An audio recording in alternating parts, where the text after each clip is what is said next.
Hello and welcome to AircraftPost's Rousseau Report. I'm Dennis Rousseau. Since 2001, AircraftPost has become the trusted source for mark-to-market valuations and strategic planning for owners of business jets less than 30 years old. Our customer-centric approach is a well-needed deviation when so much of our industry has become driven by how much can be made off a particular transaction versus how can we best serve the aircraft owner. In 2001, our aircraft portfolio comprised 980 business jets. Today, we track over 11,000, ranging from the Lear 75 and CJ4 in the small jet group, up to and including the Gulfstream G650 and Global 7500 in the ultra-long-range category. This latter group will be our focus today. Specifically, we'll look at the aircraft that comprise this market segment, their resale prices, and market depreciation. Depreciation is an often overlooked part of ownership, yet it constitutes a significant part of the cost equation. Business aircraft typically have a service life of 30 years, and at about that time they'll reach economic or technological obsolescence, where the cost to operate the aircraft exceeds the value. The value at the 30-year mark is typically the sum of the parts, or in other words, whatever can be salvaged and sold. Let's keep in mind, all aircraft are depreciating assets, and every part has a serviceable life and thus an expiration date stamped on it. When did the ultra-long-range category begin?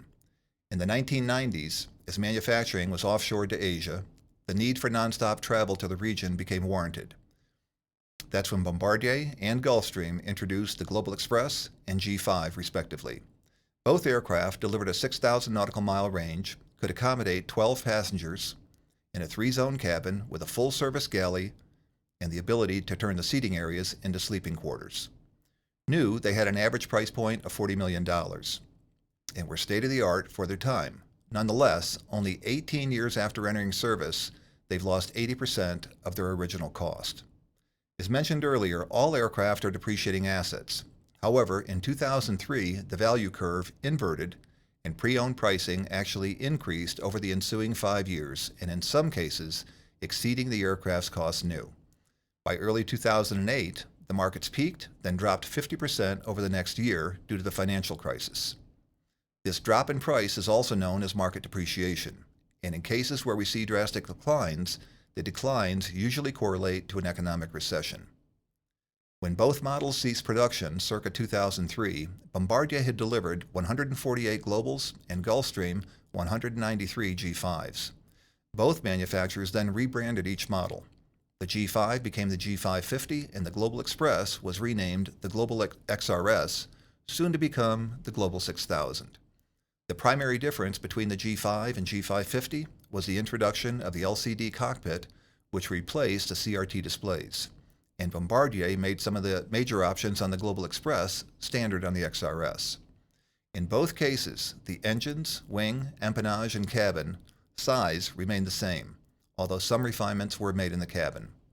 With 582 aircraft in service, Gulfstream continues production of the G550 to this day, although year-over-year sales have waned when the introduction of newer, clean sheet models. Bombardier produced 165 Global XRSs through 2010 when they replaced the CRT screens with LCDs, renaming the aircraft the Global 6000, which is also in current production with 295 aircraft in service. The 3-engine 6,500 nautical mile Falcon 8X was certified and began deliveries in 2015. The aircraft design is based on the Falcon 7X with a 3.5-foot fuselage increase. The 7-8X were the first full fly-by-wire systems with side-stick controllers in this category aircraft.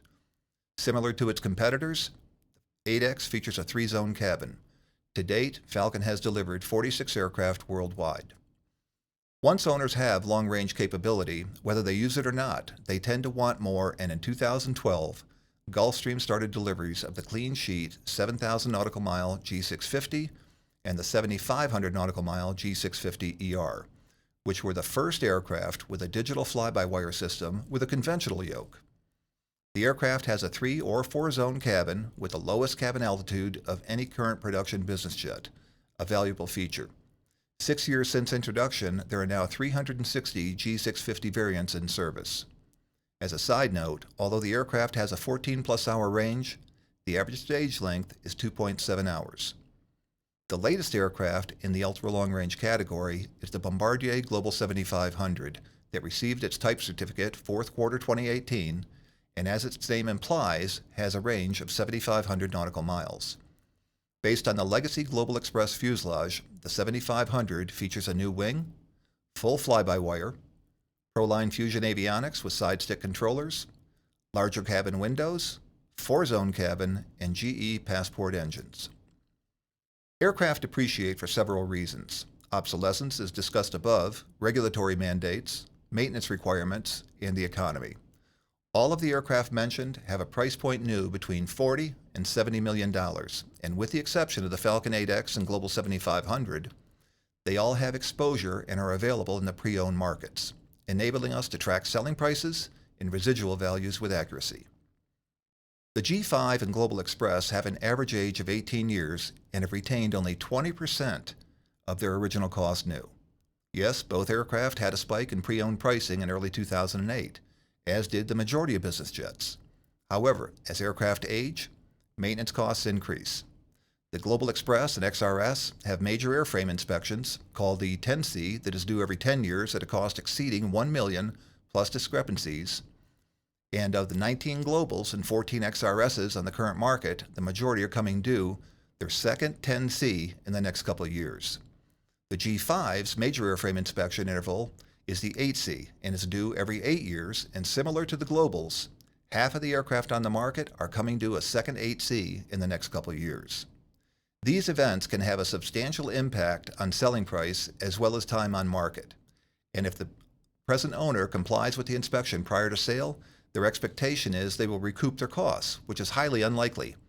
All three of the above-mentioned models have the Rolls-Royce BR7 series engines, which, although the majority are on condition, meaning you fix them when they are deemed to be close to end of service life, they are coming due a major event around 8,000 hours.